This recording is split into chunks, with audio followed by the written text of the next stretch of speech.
Hello students, तो आप सभी का स्वागत है स्टडी विद आकाश के यूट्यूब चैनल पे। आज हम बात करने वाले हैं क्लास 12 का जो 2025 में एमसीक्यू वाला जो आया था क्वेश्चन, सब 100 एमसीक्यू आया था। ठीक है, तो मैं आपका जो जितना भी आया हुआ है सबका सॉल्यूशन बता दूंगा।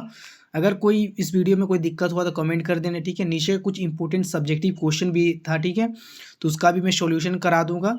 तो यदि आप चैनल पर नए हैं तो चैनल को सब्सक्राइब कर लीजिएगा। ठीक है, अभी जितना भी 2013 से लेकर 2025 तक जितना भी सारा मॉडल पेपर आया होता मैं सारा का सॉल्यूशन करा रहा हूँ। ठीक है, जैसे आज 2025 का करवा रहा हूँ तो कल मैं 2024 का करवाऊँगा, फिर 2022, 23, 24 ऐसे करके सारा का करवाऊँगा। ठीक है, तो अगर चैनल को सब्सक्राइब नहीं किया है तो चैनल को सब्सक्राइब कर लेना। ठीक है, तो क्या क्वेश्चन है चलिए देखते हैं।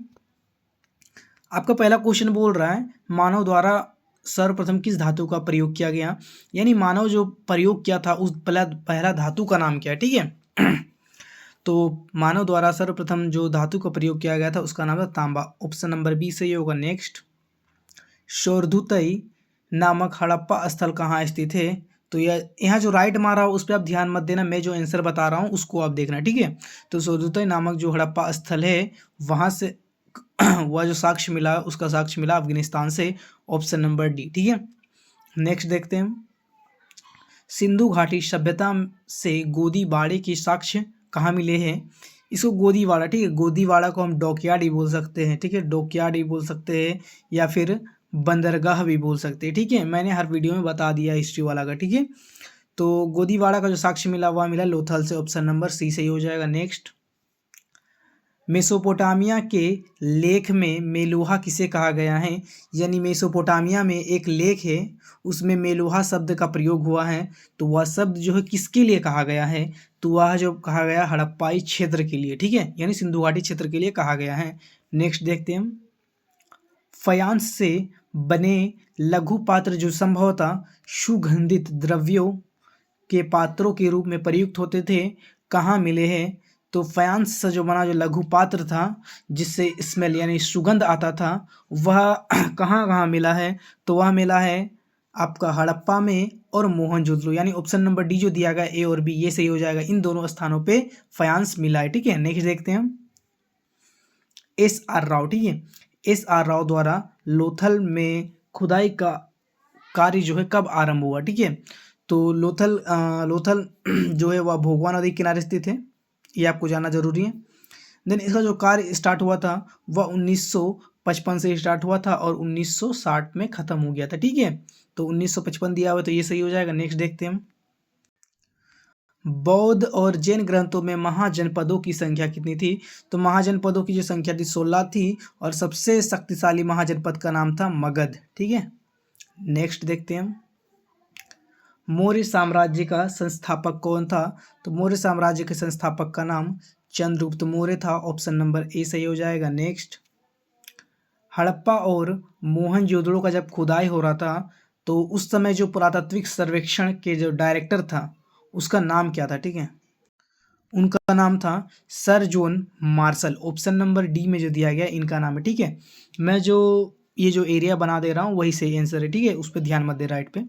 नेक्स्ट, धम्म महामात्र का जो कार्य क्या था वो पूछ रहा, तो धम्म महामात्र का जो कार्य था उसका था धर्म का प्रचार। ठीक है, ऑप्शन नंबर जो ए दिया गया धम्म का प्रचार। ठीक है, नेक्स्ट, हरिशेन ने प्रयाग प्रशस्ति अभिलेख में किस शासक की प्रशंसा की है, तो हरिशेन ने एक अभिलेख लिखा था जिसका नाम है प्रयाग प्रशस्ति, उसमें किस शासक का बारे में लिखा गया है, तो उसका नाम था समुद्रगुप्त। ऑप्शन नंबर बी सही होगा। नेक्स्ट, गौतमी पुत्र सातकर्णी का संबंध किस राजवंश से था, तो सातकर्णी का जो संबंध था वह था सातवाहन से। ठीक है, नेक्स्ट देखते हैं हम।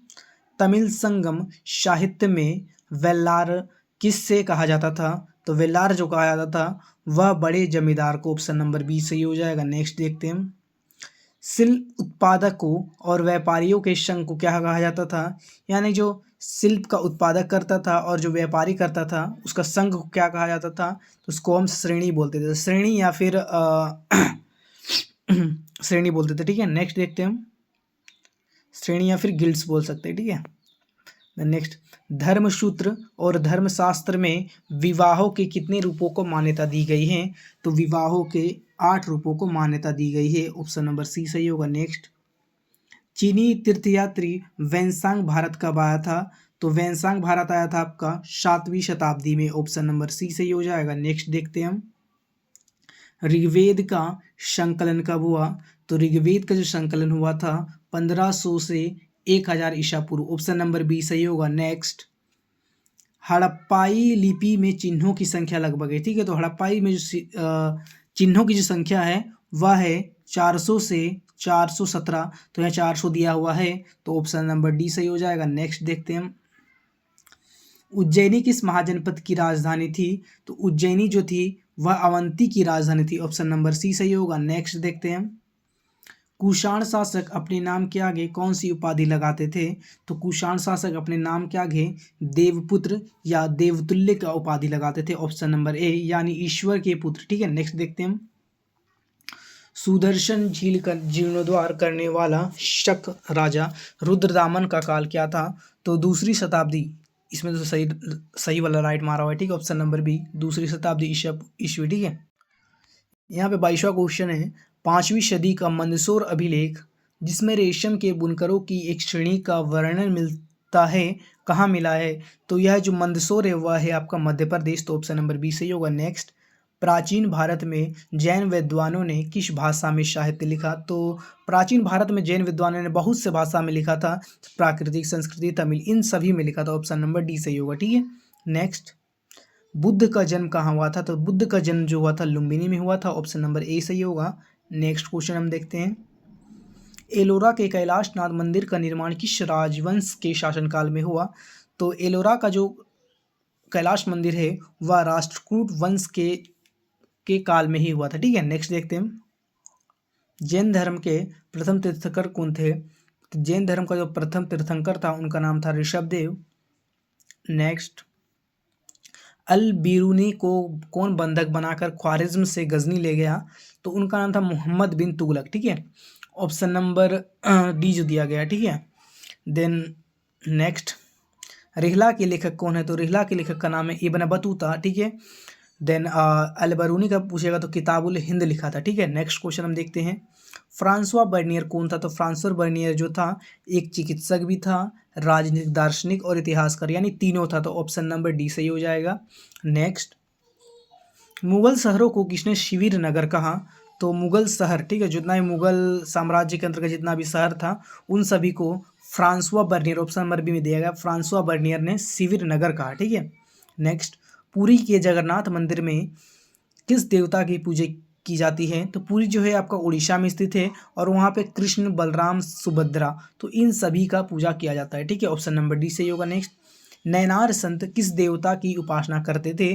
तो नैनार जो संत थे वह शिव की उपासना करते थे। ऑप्शन नंबर सी सही होगा। नेक्स्ट, 12वीं शताब्दी में कर्नाटक में वीरशैव या शैव परंपरा का नेतृत्व किसने किया था? तो उनका नाम था वासवन्ना। ऑप्शन नंबर डी में जो दिया गया है उन्होंने ही जो है आंदोलन किया था। नेक्स्ट देखते हैं हम, निम्नलिखित में से कौन अलवार संतों की रचना है?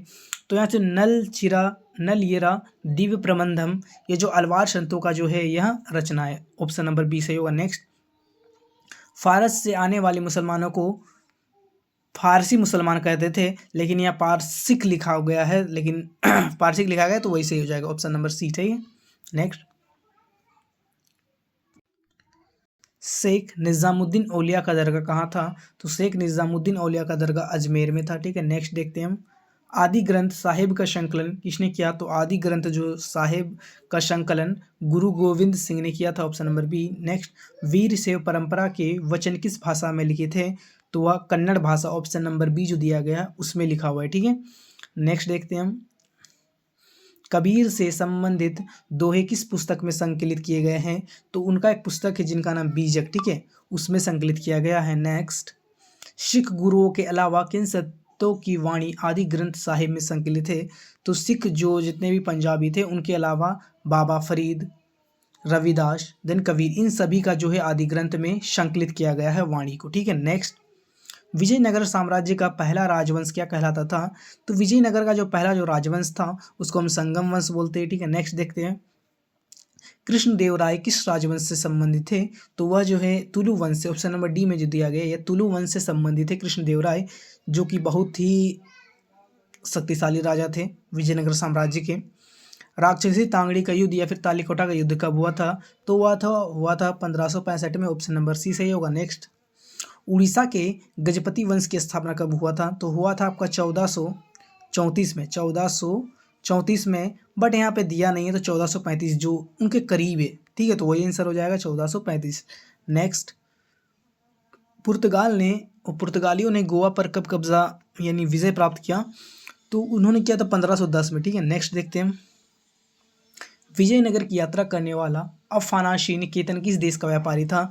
तो अफानाशी निकेतन जो था वह था रूस का, ऑप्शन नंबर सी सही होगा। नेक्स्ट, महानवमी डिब्बा क्या है? तो महानवमी डिब्बा जो है विशालकाय मंच है, ठीक है। नेक्स्ट देखते हैं, विजयनगर की मातृदेवी कौन थी? तो विजयनगर की एक मातृदेवी थी जिनका नाम था पंपा देवी, ऑप्शन नंबर ए सही होगा। नेक्स्ट, विजयनगर के कुदिरै चेट्टी कौन थे? तो विजयनगर के कुदिरै चेट्टी जो थे वह घोड़ों के व्यापारी थे, ऑप्शन नंबर ए में जो दिया गया है घोड़ों के व्यापारी, वो सही हो जाएगा। नेक्स्ट, कृष्णदेव राय ने अमुक्त माल्यवाद किस भाषा में लिखी? तो उन्होंने लिखा था तमिल में, ठीक है। देन स्टूडेंट्स, बट मैं 85 क्वेश्चन करवा रहा हूँ, ठीक है, वीडियो कुछ ज़्यादा ही लंबा हो जाएगा, तो देख सकते हैं नेक्स्ट पार्ट में आपका जो है 100 क्वेश्चन करवा दूंगा, कोई दिक्कत वाला बात नहीं है। यदि वीडियो पसंद आया तो वीडियो को थोड़ा बहुत शेयर कर देना और चैनल को सब्सक्राइब कर देना, ठीक है। इसी का मैं सेकंड पार्ट ला दूंगा बहुत ही जल्द, तो मिलते हैं नेक्स्ट वीडियो पे।